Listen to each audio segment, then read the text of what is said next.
ओम शांति प्रातः मुरली। ओम शांति बाप दादा।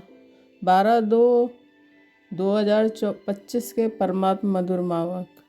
मीठे बच्चे, तुम बहुत बड़े जौहरी हो। तुम्हें अविनाशी ज्ञान रत्नों रूपी जवाहरात देकर सबको साहूकार बनाना है। प्रश्न है, अपने जीवन को हीरे जैसा बनाने के लिए किस बात की बहुत बहुत सवाल चाहिए? उत्तर, संग की। बच्चों को संग उनका करना चाहिए जो अच्छा बरसते हैं, जो बरसते नहीं हैं उनका संग रखने से फ़ायदा ही क्या। संग का दोष बहुत लगता है। कोई किसके संग से हीरे जैसा बन जाते हैं और कोई फिर किसके संग से ठिक्कर बन जाते हैं। जो ज्ञानवान होंगे वह आप समान ज़रूर बनाएंगे, संग से अपनी संभाल रखेंगे। ओम शांति। मीठे मीठे रूहानी बच्चों को सारी सृष्टि, सारा ड्रामा अच्छी रीति बुद्धि में याद है, कॉन्ट्रास्ट भी बुद्धि में है। ये सारा बुद्धि में पक्का रहना चाहिए कि सतयुग में सब श्रेष्ठाचारी, निर्विकारी, पावन साल्वेंट थे। अभी तो दुनिया भ्रष्टाचारी, बेकारी, पतित, इनसॉल्वेंट है। अभी तुम बच्चे संगम युग पर हो, तुम उस पार जा रहे हो। जैसे नदी और सागर का जहाँ मेल होता है उनको संगम कहते हैं। एक तरफ मीठा पानी, एक तरफ खारा पानी होता है। अब ये भी है कि संगम, तुम जानते हो, बरोबर सतयुग में लक्ष्मी नारायण का राज था, फिर ऐसे चक्र फिरा। अभी है संगम। कलयुग के अंत में जब दुखी हैं, इसको जंगल कहा जाता है, सतयुग को बगीचा कहा जाता है। अभी तुम कांटों से फूल बन रहे हो, ये स्मृति तुम बच्चों को होनी चाहिए। हम बेहद के बाप से वर्षा ले रहे हैं, ये बुद्धि में याद रखना है। 84 जन्मों की कहानी तो बिल्कुल कॉमन है, समझते हो। अब 84 जन्म पूरे हुए, तुम्हारी बुद्धि में तरावट है कि हम अभी सतयुगी बगीचे में जा रहे हैं। अब हमारा जन्म इस मृत्यु लोक में नहीं होगा, हमारा जन्म होगा अमर लोक में। शिव बाबा को अमरनाथ भी कहते हैं, वह हमको अमर कहानी सुना रहे हैं। वहाँ हम शरीर में होते भी अमर रहेंगे, अपनी खुशी से टाइम पर शरीर छोड़ेंगे। उसको मृत्यु लोक नहीं कहा जाता है। तुम किसको भी समझाएंगे तो समझेंगे, बरोबर इनमें तो पूरा ज्ञान है। सृष्टि का आदि मत अंत तो है ना। छोटा बच्चा भी जवान और वृद्ध होता है, फिर अंत आ जाता है, फिर बच्चा बनता है, सृष्टि भी नई बनती है, फिर क्वार्टर पुरानी, आधी पुरानी, फिर सारी पुरानी होती है, फिर नई होगी। ये सब बातें और कोई एक दो को सुना नहीं सकते हैं, ऐसी चर्चा कोई कर नहीं सकते हैं सिवाय तुम ब्राह्मणों के। और कोई को रूहानी नॉलेज मिल ना सके। ब्राह्मण वर्ग में आए तब सुने, सिर्फ ब्राह्मण ही जाने। ब्राह्मणों में भी नंबरवार है, कोई यथार्थ रीति सुना सकते हैं, कोई नहीं सुना सकते हैं, तो उन्हों को कुछ मिलता नहीं है। जौहरियों में भी देखेंगे, कोई के पास तो करोड़ों का माल रहता है, कोई के पास तो 10,000 का भी माल नहीं होगा। तुम्हारे में भी ऐसे हैं। जैसे देखो, ये जनक है, ये अच्छा जौहरी है, इनके पास वैल्यूबल जवाहरात हैं, किसको देकर अच्छा साहूकार बना सकती है। कोई छोटा जौहरी है, जास्ती दे नहीं सकते तो उनका पद भी कम हो जाता है।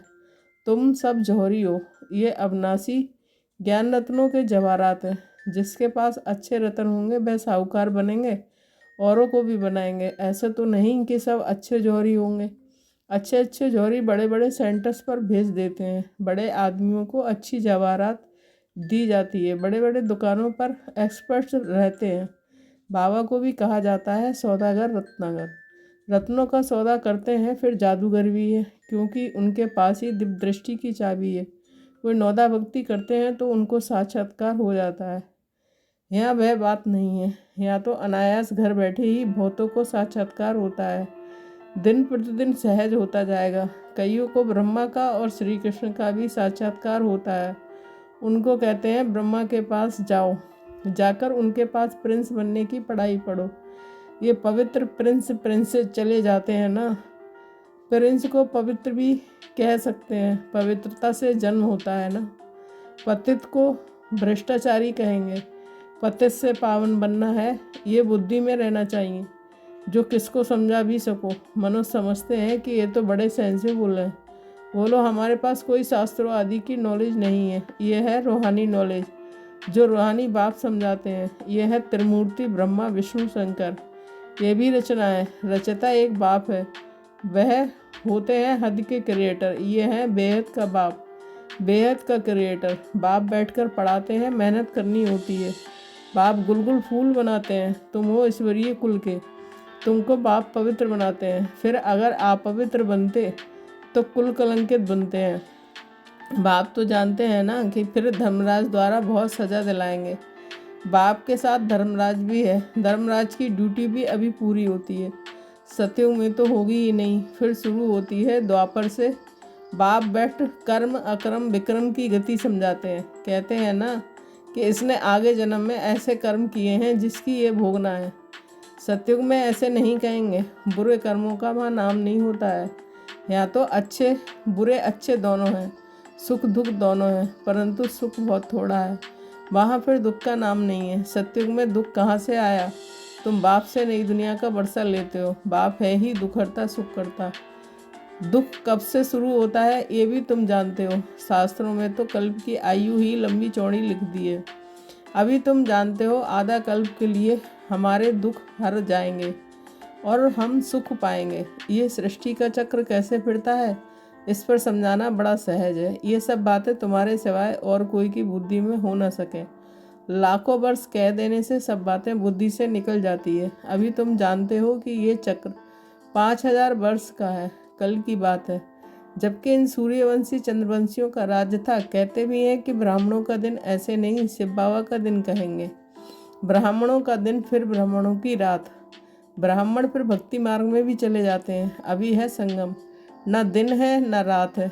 तुम जानते हो कि हम ब्राह्मण फिर देवता बनेंगे, फिर त्रेता में क्षत्रिय बनेंगे। ये तो बुद्धि में पक्का याद कर लो। इन बातों को और कोई नहीं जानते हैं।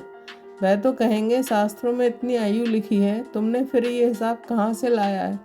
ये अनादि ड्रामा बना बनाया है, ये कोई नहीं जानते हैं। तुम बच्चों की बुद्धि में है आधा कल्प है सतयुग त्रेता, फिर आधा से भक्ति शुरू होती है। वह हो जाता है त्रेता और द्वापर का संगम। द्वापर में भी ये शास्त्रादि आहिस्ते आहिस्ते बनते हैं। भक्ति मार्ग की सामग्री बड़ी लंबी चौड़ी है। जैसे झाड़ कितना लंबा चौड़ा है, इसका बीज है बाबा। ये उल्टा झाड़ है। पहले पहले आदि सनातन देवी देवता धर्म है। ये बातें जो बिल्कुल बाप सुनाते हैं ये है बिल्कुल नई। इस देवी दुनिया धर्म के संस्थापक को कोई नहीं जानते। श्री कृष्ण तो बच्चा है, ज्ञान सुनाने वाला है बाप। तो बाप को उड़ाए बच्चे का नाम डाल दिया है। श्री कृष्ण के ही चरित्र आदि बैठ दिखाए हैं। बाप कहते हैं लीला कोई श्री कृष्ण की नहीं है। गाते भी हैं कि हे प्रभु तेरी लीला अपरम अपार। लीला एक की ही होती है। शिव बाबा की महिमा बड़ी न्यारी है। वह तो है सदा पावन रहने वाला, परंतु वह पावन शरीर को तो आ ना सके। उनको बुलाते ही हैं पतित दुनिया को आकर पावन बनाओ। तो बाप कहते हैं कि मुझे भी पतित दुनिया में आना पड़ता है। इनके बहुत जन्मों के अंत में आकर प्रवेश करता हूँ। तो बाप कहते हैं मुख्य बात है अल्प को याद करो, बाकी ये सारी है रेजगारी। वह सब तो धारण कर ना सके, जो धारण कर सकते हैं उन्हों को समझाता हूँ। बाकी तो कह देता हूँ मन मनावो। नंबरवार बुद्धि तो होती है ना। बादल कोई तो खूब बरसते हैं, कोई थोड़ा बरस कर चले जाते हैं। तुम भी बादल हो ना। कोई तो बिल्कुल बरसते ही नहीं है। ज्ञान को खींचने की ताकत नहीं है। मम्मा बाबा अच्छे बादल है ना। बच्चों को संग उनका करना चाहिए जो अच्छा बरसते हैं। जो बरसते ही नहीं है उनसे संग रखने से क्या होगा? संग का दोष भी बहुत लगता है। कोई तो किसके संग से हीरे जैसा बन जाते हैं और कोई फिर किसके संग से टिक्कर बन जाते हैं। पीठ पकड़नी चाहिए अच्छे की। जो ज्ञानवान होगा वह आप समान फूल बनाएगा। सत बाप से जो ज्ञानवान और योगी बने हैं उनका संग करना चाहिए। ऐसे नहीं समझाना है कि हम फलाने का पूंछ पकड़कर पार हो जाएंगे। ऐसे बहुत कहते हैं, परंतु हाँ तो वह बात नहीं है। स्टूडेंट किसकी पूंछ पकड़ने से पास हो जाएंगे? क्या पढ़ना पड़े ना। बाप भी आकर नॉलेज देते हैं।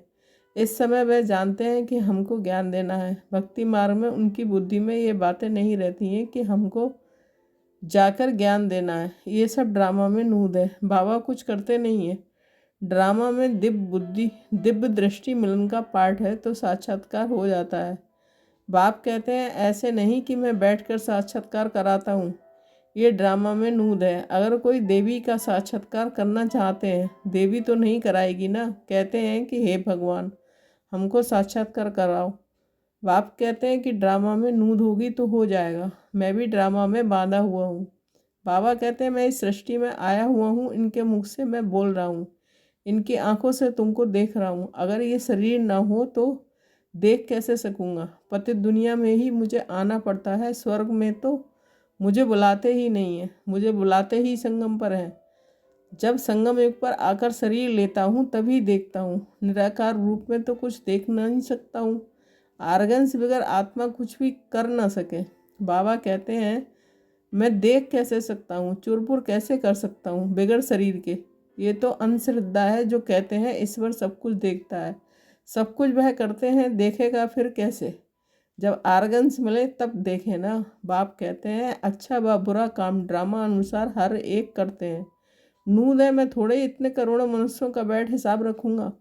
मुझे शरीर है तब सब कुछ करता हूँ। करण का रावण हार भी तब कहते हैं, नहीं तो कह ना सके। मैं जब इसमें आऊँ तब आकर पावन बनाऊँ। ऊपर में आत्मा क्या करेगी? शरीर से ही पाठ बजाएगी ना। मैं भी यहाँ आकर पाठ बजाता हूँ। सत्युग में मेरा पाठ है नहीं। पाठ बगैर कोई कुछ कर ना सके। शरीर बगैर आत्मा कुछ कर नहीं सकती है। आत्मा को बुलाया जाता है, वह भी शरीर में आकर बोलेगी ना। आर्गन से बगैर कुछ कर ना सके। ये है डिटेल की समझानी। मुख्य बात तो कहा जाता है बाप और वर्षे को याद करो। बेहद का बाप इतना बड़ा है कि उनसे वर्षा कब मिलता होगा ये कोई जानते नहीं। कहते हैं आकर दुखरो सुख दो, परंतु कब ये किसको पता नहीं है। तुम बच्चे अभी नई बातें सुन रहे हो। तुम जानते हो हम अमर बन रहे हैं, अमर लोक में जा रहे हैं। तुम अमर लोक में कितना बार गए हो? अनेक बार। इसका कभी अंत नहीं होता है। बहुत कहते हैं क्या मोक्ष नहीं मिल सकता? बोलो नहीं, ये अनादि अविनाशी ड्रामा है। ये कभी विनाश नहीं हो सकता है। ये तो अनादि चक्र फिरता ही रहता है। तुम बच्चे इस समय सच्चे साहब को जानते हो। तुम सन्यासी हो ना, वह फकीर नहीं। सन्यासियों को भी फकीर कहा जाता है। तुम राज ऋषि हो, ऋषि को सन्यासी कहा जाता है। अभी तुम फिर अमीर बनते हो। भारत कितना अमीर था, अभी कैसा फकीर बन गया है। बेहद का बाप आकर बेहद का वर्षा देते हैं। गीत भी है बाबा, आप जो देते हो सुख कोई दे ना सके। आप हमको विश्व का मालिक बनाते हो जिसको कोई लूट ना सके। ऐसे ऐसे गीत बनाने वाले अर्थ नहीं सोचते। तुम जानते हो वहाँ पार्टीशन आदि कुछ नहीं होगी। यहाँ तो कितनी पार्टीशन है। वहाँ आकाश धरती सारी तुम्हारी रहती है। तो इतनी खुशी बच्चों को रहनी चाहिए ना कि हमेशा समझो शिव बाबा सुनाते हैं, क्योंकि वह कभी हॉलीडे नहीं लेते हैं, कभी बीमार नहीं होते हैं। याद शिव बाबा की ही रहनी चाहिए। इनको कहा जाता है निरंकारी। मैं ये करता हूँ, मैं ये करता हूँ, ये अहंकार नहीं आना चाहिए। सर्विस करना तो फर्ज है, इसमें अहंकार नहीं आना चाहिए। अहंकार आया और गिरा। सर्विस करते रहो, यह है रूहानी सेवा, बाकी सब है जिस्मानी। अच्छा मीठे मीठे सिकीले बच्चों के प्रति माता पिता बाप दादा का याद प्यार और गुड मॉर्निंग। रूहानी बाप की रूहानी बच्चों को नमस्ते। हम रूहानी बच्चों की रूहानी माता पिता बाप दादा को याद प्यार गुड मॉर्निंग, नमस्ते नमस्ते, शुक्रिया बाबा शुक्रिया। धारणा के लिए मुख्य सार 1 पॉइंट। बाप जो पढ़ाते हैं उसका रिटर्न गुलगुल फूल बनकर दिखाना है। मेहनत करनी है, कभी भी ईश्वरीय कुल का नाम बदनाम नहीं करना है। जो ज्ञानवान और योगी हैं उनका ही संग करना है। सेकंड, मैं पन का त्याग कर निरंकारी बन रूहानी सेवा करनी है। इसे अपना फर्ज समझना है, अहंकार में नहीं आना है। वरदान, व्यर्थ को भी शुभ भाव और श्रेष्ठ भावना द्वारा परिवर्तन करने वाले सच्चे मर्जीवा भव। स्पष्टीकरण, बाप दादा की श्रीमत है कि बच्चे व्यर्थ बातें न सुनो, न सुनाओ और न सोचो। सदा शुभ भावना से सोचो, शुभ बोल बोलो। व्यर्थ को भी शुभ भाव से सुनो। शुभ चिंतक बन बोल के भाव को परिवर्तन कर दो। सदा भाव और भावना श्रेष्ठ रखो। स्वयं को परिवर्तन करो, ना कि अन्न के परिवर्तन का सोचो। स्वयं का परिवर्तन ही अन्न का परिवर्तन है। इसमें पहले मैं इस मर्जीवा बनने में ही मजा है। इसी को ही महाबली कहा जाता है। इसमें खुशी से मरो, ये मरना ही जीना है, यही सच्चा जीदान है। स्लोगन, संकल्पों की श्रेष्ठता श्रेष्ठ परिवर्तन में फास्ट गति ले आती है। अव्यक्त इशारे, एकांत प्रिय बनो, एकता और एकाग्रता को अपनाओ। संगठन की शक्ति है, जो चाहे वह कर सकती है। संगठन की निशानी का यादगार है 5 पांडव। एकता की शक्ति। हाँ जी विचार दिया, फिर एकता के बंधन में बंध गए। यही एकता सफलता का साधन है। ओम शांति। Thank you Baba.